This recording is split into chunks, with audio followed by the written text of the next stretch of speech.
یاد کریں اور عمل میں لائیں پیارے نبی کی باتوں کو۔ سنان گھر لوٹا تو اس کی نگاہ برآمدے کی چارپائی پر پڑی جہاں ایک پلیٹ میں کھجوریں پڑی تھیں۔ یہ کہاں سے آئیں؟ اچھا، ساتھ والے گھر کے لوگ عمرہ کر کے لوٹے ہیں، ہو سکتا ہے انہوں نے بھیجی ہوں۔ کھجوریں بہت میٹھی تھیں، سنان کو مزہ آ گیا۔ شکریہ پڑوسیوں۔ گھر میں کچھ کھانے کو ہے بھی یا نہیں؟ فریج، الماری اور چیز سب دیکھ لیا، ابھی تک کچھ نہیں ملا۔ ٹی ٹائم کیک ہوں گے میری الماری میں، دیکھو۔ دیکھ چکا ہوں۔ کیا دیکھ چکے ہو؟ الماری کی چابی کہاں سے اٹھائی؟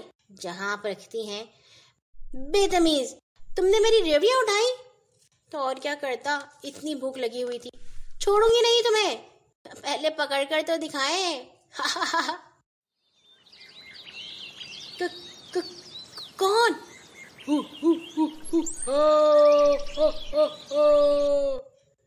اف، ڈرا دیا آپ نے۔ بس کر دو ایکٹنگ۔ اچھا چھوڑو یہ سب، بتاؤ کیوں تنگ کر رہے تھے بہنا کو؟ بھائی بھوک بہت لگ رہی تھی اور کہیں کچھ کھانے کو نہیں مل رہا تھا۔ اوہو بھائی، جب کھجور جیسی غذا گھر میں ہو تو ٹی ٹائم جیسی چیزوں کے آگے پانی بھرتی ہیں۔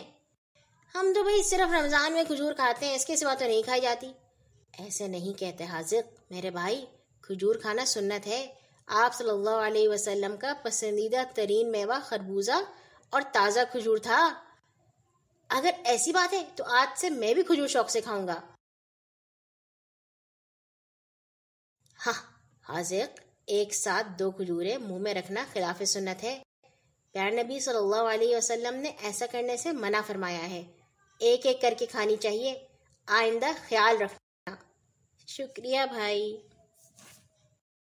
آپ ہمارے سچے نبی ہیں، دل اور جان سے پیارے ہیں۔